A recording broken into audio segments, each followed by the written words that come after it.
there's a common bit of DMing advice, GMing advice, I suppose. This works in multiple systems. There's a common bit of advice that is just say yes. Player wants to do something, just say yes. No matter how ridiculous it is. Now, this doesn't fit the tone of every game, but I would argue that for the purposes of Dungeons and Dragons and similar, it fits the tone of heroic fantasy. And ostensibly, D&D is a heroic fantasy game. So I would say that just say yes is tonally congruent with D&D. Now, here's the issue. You are a hardworking dungeon master, and you have come up with a very, complicated and detailed story, a background, a plot that ridiculous actions might disrupt. And you don't want them to disrupt that, because that would ruin for the moment of fun where that is happening, it ruins the overall experience of your big serious story. I fully get this. I'm on board. So where do we draw the line, or how do we reconcile these two disparate ideas of keep the players under control for the benefit of long-term play versus just say yes, let the players have their fun? I would argue that there are systems that encourage just say yes playstyles better than others. Let me give you an example of what I'm talking about. Just recently, I was running a playtest of Legends and Lore, where a 40-foot tall, what did I call it? It was a Tyrannosaurus Hyperrex. It's got 6 legs. Instead of little T-Rex arms, it's got 2 more T-Rex heads. So it's a 3-headed, 6-legged, giant T-Rex. Also, it has Stegosaurus plates along its back, and it has a Thagomizer at the end of the tail that goes, spirals all the way around it. So it's got, 50 spikes sticking out of its tail, and it's so big, these spikes are the size of a person. This is attacking the party, and I thought, clearly they're going to run away. Hey, guess what? They didn't. The party fighter's like, I'm gonna kill that thing. And guess what they did? So he's standing on a log going across a ravine, and the dinosaur comes in and tries to bite him. And it fully does not work because I may have some balance issues in my game. So it fully fails to do any damage. And then the next time it goes around to the Hyperrex, it's swinging its tail down at it. It's I'm gonna smash this log with you on it. And the tail, it's a big telegraphed attack, so it doesn't. So it's gonna do more damage than what the fighter admittedly had to spend some resources on soaking up that previous the bite. This is gonna do more than that. It really would have been a significant blow. And indeed it was. Because what he said he wanted to do was, instead of dodging out of the way of the attack, which he could easily have done, he wanted to grab the tail and then flip the dinosaur over down into the ravine where some of his allies were waiting to attack it. And for a moment, I was like, there's no way. There's no way. This thing's 40 feet tall. But why not? Why not? This is a game about heroic fantasy characters. You guys are superheroes. And they're already halfway through the level progression, because level progression is very fast in this game. It's almost a level per session. And so he's halfway to max level as this fighter. He's very strong. And so, yeah, let's do it. I'm going to make you roll at disadvantage, and you're going to take the damage, before you even roll. And he's like, fine, yeah, whatever. And then he's like, well, I have this ability to auto crit on 2 rolls per rest, so I guess I succeed. And I was like, yeah, I guess you do.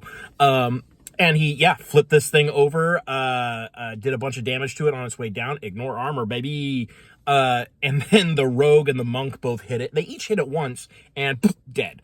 I was like, okay, I need to revisit some of my math. But that was rad as hell. Would I change doing that? No. No. I think that was the right play. I think allowing that to happen was absolutely the right move for this kind of campaign. And the rules that, and while I think some of the numbers need to be adjusted, because this was not intended to be a beaten enemy. It was supposed to be this big threat that chases them for the while and they have to escape. That's on me. That's what playtesting is for, right? But like the whole thing about like, there's this big badass enemy and I'm not going to run away. I'm going to do this ridiculous thing that isn't physically possible. We all know it's not physically possible, but fantasy heroes do physically impossible things. Why not allow it? So for the purposes of my campaign, yes, that is fine, especially because this was just a random encounter. This was literally, they didn't roll perfectly on the Explore Dungeon roll while they were going through this forest, so they get attacked by a dangerous encounter. In a game like 5th edition D&D, similar situations can arise, but the game doesn't give a lot of support for resolving unusual actions. And this is where I think part of it comes into like the DMs being hesitant to allow these ridiculous ideas. Would you be able to do that in D&D? If the DM says so, yeah. Is the DM likely to say so? No. They're likely to say, no, that is not possible. You cannot even roll that. And if you attempt it, you will just take a ton of damage and die. But in a game like, say, 4th edition D&D, you could say, all right, epic level characters can do this. Heroic level characters probably can't. So I'm going to set a difficulty for the roll based on what level I think is appropriate for a character to be able to do this. Let's say 25. Level 25 should be is where it starts to become reasonable. So it's going to be a hard check for a level 25 character. And then I can look in the chart and say, all right, for level 25, it's a DC, whatever it is, a third, what's that going to be, like a 40, something like that? I don't remember exactly how the DCs scale. And so I would say, all right, it's going to be a DC 40 check. And you're over here at level 9 rocking a plus 12? So you need a natural 20 to succeed. Actually, I don't even remember if nat 20s auto-succeed on skill checks in 4th edition. I suspect they don't. They might. But anyways, so that would communicate to the player that, like, this is a thing that a character can do.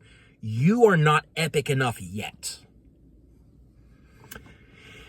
So that is the example of a system that supports outlandish, ridiculous, outside-the-box thinking.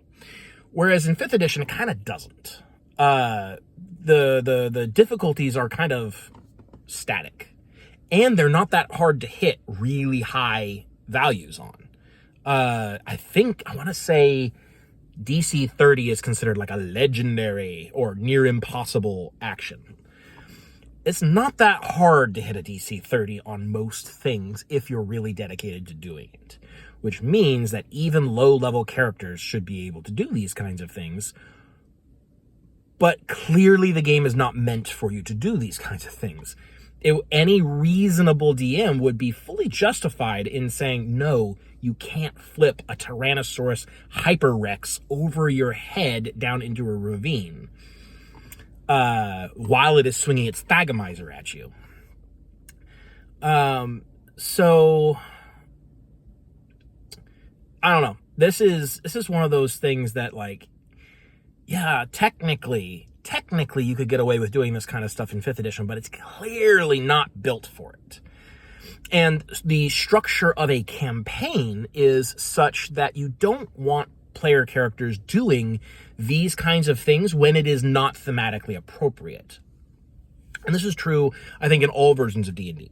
There's a structure to the campaign and a certain progression of the player character's ability to do wild and crazy stunts. And this is This is in contrast to games where the progression isn't what allows characters to do crazy things. It is the base rules itself. Like a lot of Powered by the Apocalypse systems don't really have much in the way of like vertical progression. Blades in the Dark doesn't really have much in the way of vertical progression. It does have a little bit more than Powered by the Apocalypse, certainly.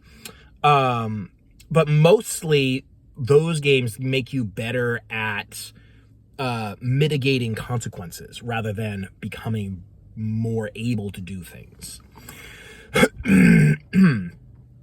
Which means that there's a sort of assumption that high-level characters and low-level characters are capable of the same things. It's just high-level characters are more likely to get away with it relatively unscathed.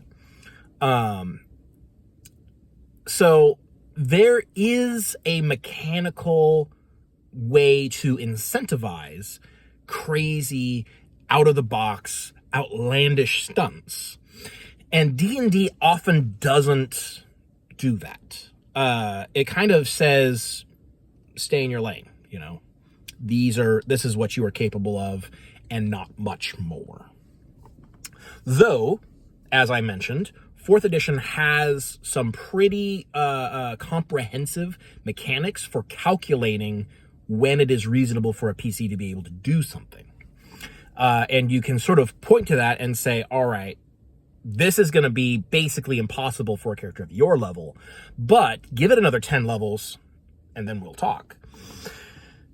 And so it would be nice if the next edition of D&D went back to that sort of thinking, where we're going to support the idea that characters progressing in level get better at doing things and are more generally capable, and not just in the things that they have proficiency in.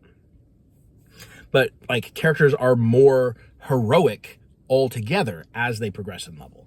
And that's kind of one of the things that, and I'm going to talk about this more in my next video that I have planned, about like the way that things are labeled matters. But character progression in 4th edition was labeled in a very specific and deliberate way, in a way that they are not labeled in 5th edition. And it kind of points to a change in philosophy about the way that character power and abilities grow. So I would argue that 5th edition is, of the games that I have played, one of the worst at supporting the just say yes playstyle, or the just say yes philosophy of running a game. Because oftentimes if you just say yes, you're either making it, if you just say yes, like there isn't a lot of support for actually figuring out how to resolve the thing in mechanics. Because like, oh, do you have advantage? Do you have disadvantage? Beyond that, like you can set a higher DC, but there's not really a lot of guidance for how to calculate that in a way that feels fair.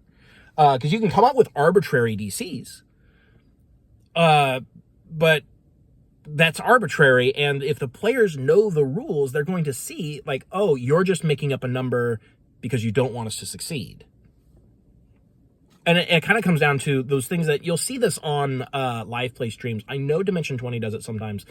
I don't know if Critical Role does it, because I've never watched Critical Role. But there's times in D&D media where the DM will say, all right, if you roll a 20, you can do this crazy thing you're trying to do. I don't care for that at all.